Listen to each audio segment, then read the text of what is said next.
नमस्कार साथियों, Neeraj career institute की हिंदी कक्षा में आप सभी का स्वागत है। साथियों, जैसा कि पिछली कक्षा में चर्चा हुई थी कि जब हम अगली कक्षा की शुरुआत करेंगे तो वह जिस प्रकरण से शुरू करेंगे वह होगी हिंदी भाषा में वर्णों के साथ लगने वाले बिंदु। वर्णों के साथ जो बिंदु लगेगी हम उस पर चर्चा करेंगे। पिछली कक्षा में हम स्वर और व्यंजन पर चर्चा कर चुके हैं। स्वर और व्यंजन के प्रकार पर चर्चा कर चुके हैं कि स्वर में कौन कौन से प्रकार हैं। अब स्वर को हम कई आधार पर बांटते हैं और व्यंजन को भी कई आधार पर बांटते हैं। सबसे पहले एक बार फिर से उसका हो जाए कि स्वरों की संख्या कितनी है। तो स्वरों की संख्या है 11 और व्यंजन की संख्या है 33। जो हमारे मूल वर्ण हैं वो हैं 44। इसके साथ में जब और वर्ण लगते हैं जैसे संयुक्त व्यंजन हो गया, उच्छिष्ट व्यंजन हो गया, ताड़न जाप व्यंजन हो गए तो इनकी संख्या हो जाती है 52। और जब इसके साथ आगत व्यंजन भी जोड़ लिए जाते हैं, आगत वर्ण कहिए जोड़ लिए जाते हैं, जिनकी संख्या 4 है। एक आगत स्वर कौन सा है? आगत स्वर है आ। क्या है? आ। ये आ। और आगत व्यंजन 3 है। आगत व्यंजन 3 कौन कौन से हैं? खा, जा और फा। मैंने बताया था कि इनका प्रयोग कैसे किया जाता है, देख लेते हैं एक बार फिर से। जैसे अगर खा है, अगर ये खा है, इससे अगर लिखा है खुदा, इससे लिखा है खुदा, तो इसका मतलब हुआ खोदा हुआ। इसका मतलब क्या है? खोदा हुआ। और अगर लिखा है खा और इससे लिखा है खुदा, तो इसका अर्थ क्या हुआ? इसका अर्थ हुआ ईश्वर, भगवान, अल्लाह।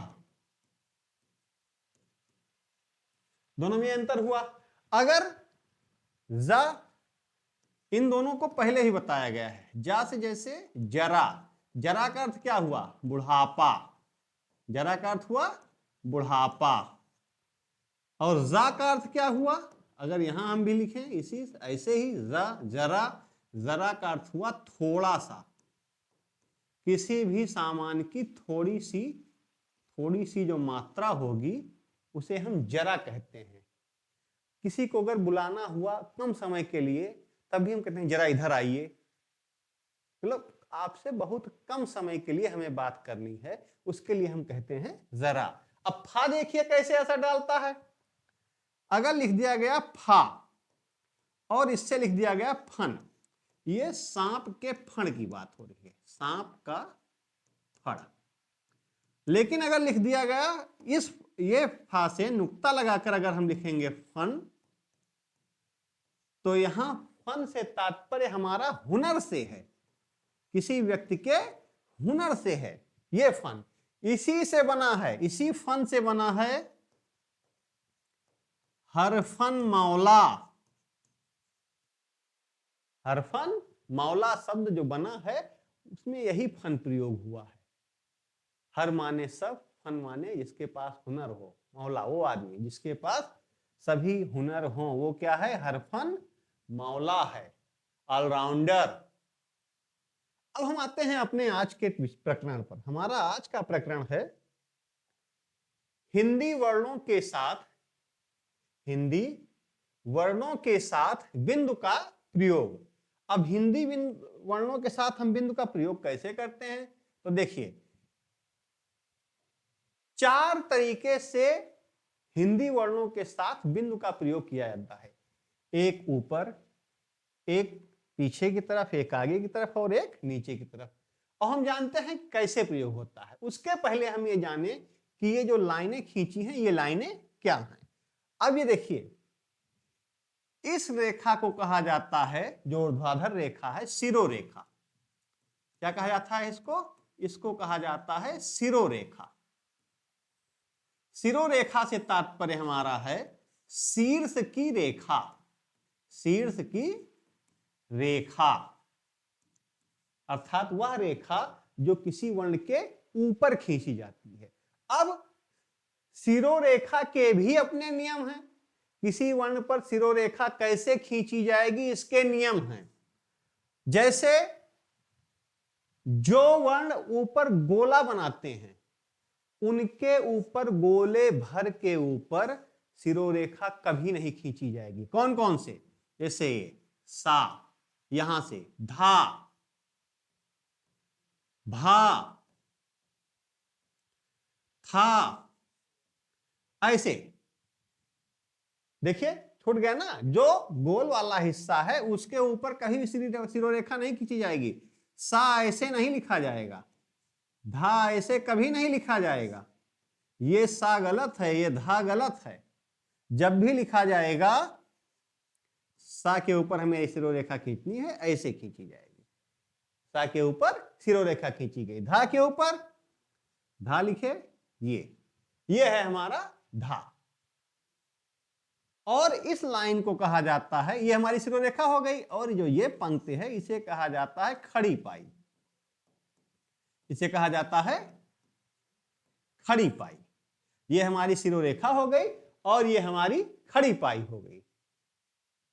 लंबवत लाइन जो है उसे खड़ी पाई कहेंगे और जो ऊर्ध्वाधर है उसे शिरोरेखा कहेंगे। अब आपको इन दोनों लाइनों के, इन दोनों रेखाओं के नाम क्लियर हो गए।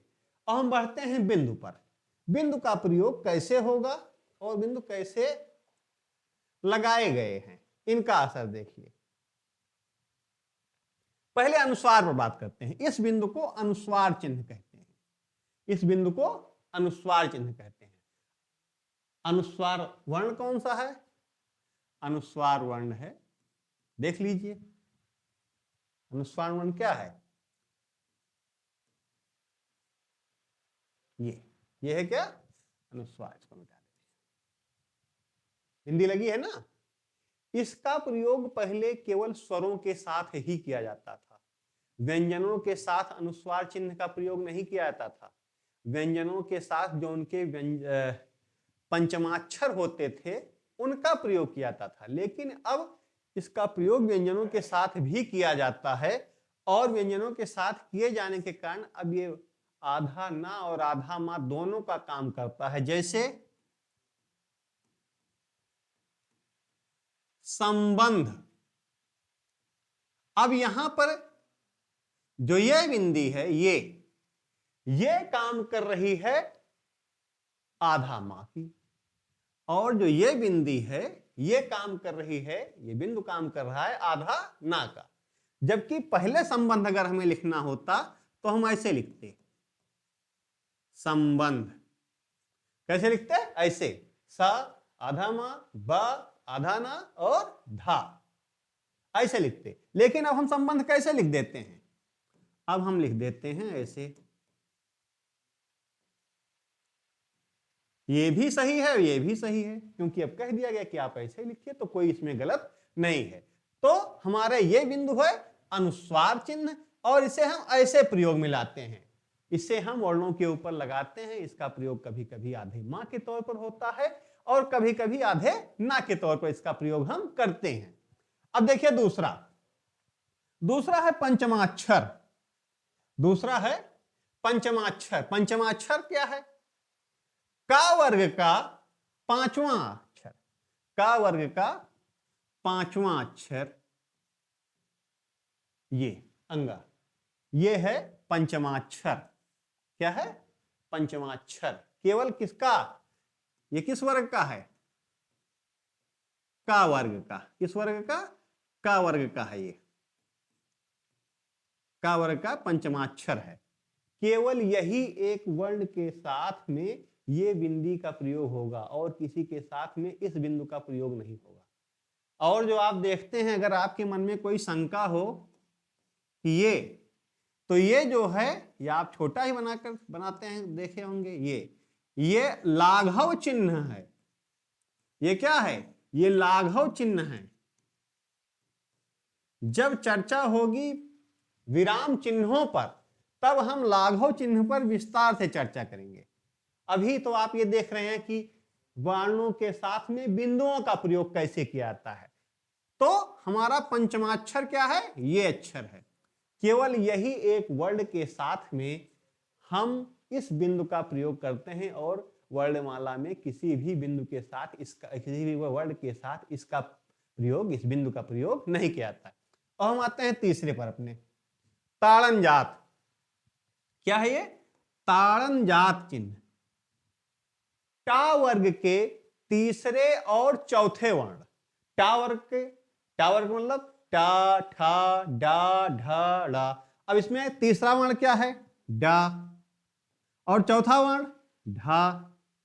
केवल यही दो वर्ण हैं जिनके नीचे हम ताड़न जात वर्ण बनाते हैं और इन्हीं का प्रयोग हम करते हैं। और किसी भी बिंदु के, किसी भी वर्ण के नीचे हम ऐसे बिंदु लगाकर नया वर्ण नहीं बनाते हैं। केवल यही दो वर्ण हैं, इन्हें ताड़न जात इसीलिए कहा जाता है।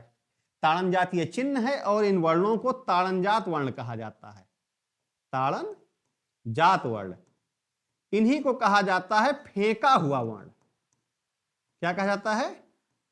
फेंका हुआ वर्ण। किसे फेंक दिए गए, कोई निशान लग गया इनके लिए, इनके ऊपर कोई, इनके नीचे कोई निशान लग गया, जब फेंक दिया गया तो कोई दाग पड़ गया इनके लिए, फेंका हुआ। इसी को कहा जाता है उत्क्षिप्त। क्या कहा जाता है? उत्क्षिप्त। ये सब इन दोनों वर्णों को कहा जाता है। कौन कौन से? डा और ढा के नीचे बिंदी लगाकर हम ड़ा बनाते हैं और ढा बनाते हैं। इनके क्या गुण होते हैं?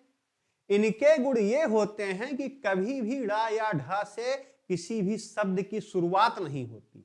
जब भी आपको ये वर्ण मिलेंगे किसी भी शब्द के या तो बीच में मिलेंगे या अंत में मिलेंगे, कभी भी इनसे शुरुआत नहीं होती। आप शब्द देख लीजिए, सड़क बीच में, साण, क्या? साण किनारे, बाढ़ तब भी किनारे। और देखिए बढ़त बीच में, तड़प या तड़पना लिख दीजिए आप, तभी भी ये बीच में ही आएगा, ये कभी शब्द की शुरुआत में नहीं आएगा। आप कोई भी उदाहरण देख लीजिए, हमेशा ये दोनों वर्ण या तो शब्द के बीच में मिलेंगे या शब्द के अंत में मिलेंगे, कभी भी इनसे शब्द की शुरुआत नहीं होती है। और हम आते हैं अपने चौथे बिंदु पर। चौथा बिंदु जिसे कहा जाता है नुक्ता। क्या कहा जाता है इसे? नुक्ता। राजा शिवप्रसाद सितारे हिंद ने 5 वर्णों के नीचे ऐसे बिंदु लगाकर उन्हें नुक्ता बताया। कौन कौन से? ये थे का, खा, गा, जा और फा। कैसे? ये हो गया का, खा, गा, यहां लगेगा,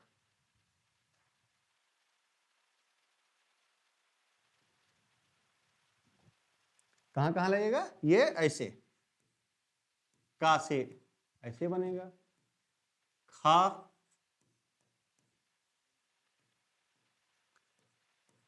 गा,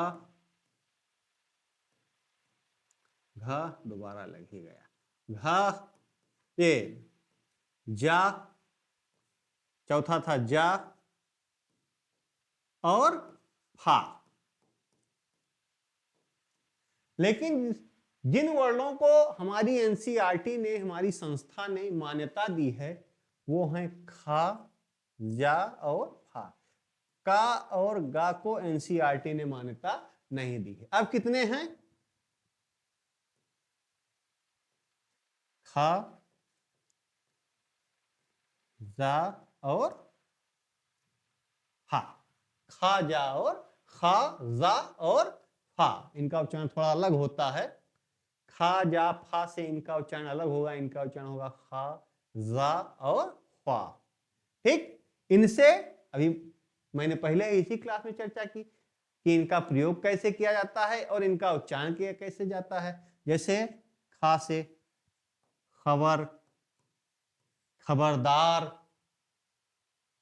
खबरी, ये सब इसी से बनते हैं। जा से जहर, नाम भी होता है जरा, जेबुन निसा, जन्नत, ये सब मतलब जो उर्दू वाले या फारसी वाले शब्द हैं वो इनसे लिखे जाते हैं। इसीलिए इनको क्या कहा जाता है? इनको कहा जाता है अरबी फारसी व्यंजन। इन्हीं को कहा जाता है आगत व्यंजन। क्या कहा जाता है? आगत व्यंजन। आगत व्यंजन से क्या आशय है? आगत व्यंजन से आशय हमारा उन व्यंजनों से है जो हमारी हिंदी में नहीं हैं, जो संस्कृत में भी नहीं हैं। संस्कृत हिंदी की मूल भाषा है, आदिजन्नी है, लेकिन उसमें भी नहीं है। ये अरबी फारसी भाषाओं के शब्द हैं जिन्हें हम हिंदी में प्रयोग करते हैं, दूसरी भाषा से आए हुए हैं। आए हुए हैं का अर्थ क्या है? आगत हैं, इसीलिए इनको हम आगत व्यंजन कहते हैं। ठीक, इस तरीके से हम देखें कि वर्णों के साथ हम बिंदु का प्रयोग कैसे करते हैं। उन बिंदुओं का नाम क्या है? जो ऊपर लगता है उसे कहा जाता है अनुस्वार चिन्ह, जो इधर लगता है पीछे उसे कहा जाता है पंचमाक्षर। इसका प्रयोग केवल का खा गा घा अंगा वाले अंग के साथ होता है, सबके साथ नहीं होता। ये ताड़नजात हैं, ताड़नजात हेड़ा और धा, ये दो वर्ण हैं। और ये कितने हैं? नुक्ता जिनको कहा जाता है, जो बगल में लगते हैं आगे, ये तीन हैं, खा, जा और फा। खा, जा और फा। इस तरीके से हिंदी भाषा में वर्णों के साथ भिन्न भिन्न स्थानों पर बिंदु लगाए जाते हैं। उन बिंदुओं के क्रमशः ये नाम हैं, पंचमाक्षर, अनुस्वार, पंचमाक्षर, ताड़नजात और नुक्ता। उनके साथ ये वर्ण प्रयोग किए जाते हैं और उनका प्रयोग ऐसे हम करते हैं। वर्णों के साथ इनको मिलाकर जब हम प्रयोग करते हैं एक नया वर्ण बन जाता है। उसका प्रयोग हम अपनी सुविधा के अनुसार अपने वाक्य में करते हैं। वाक्य में प्रयोग इसका क्यों करते हैं? कभी कभी जरूरत पड़ जाती है इनका प्रयोग करने के लिए, जिससे हम अपने साहित्यिक सौंदर्य को और बढ़ा सकें। साहित्यकार इसीलिए इनका प्रयोग करते हैं कि अपनी भाषा के सौंदर्य को इसके माध्यम से वो और बढ़ाते हैं। इन्हीं बातों के साथ मैं अपनी आज की क्लास, आज की कक्षा यही समाप्त करता हूं। अगले कक्षा में, अगले विषय में हम एक नए प्रकरण के साथ फिर से आप सबके बीच उपस्थित होंगे। तब तक के लिए आप सभी को नमस्कार।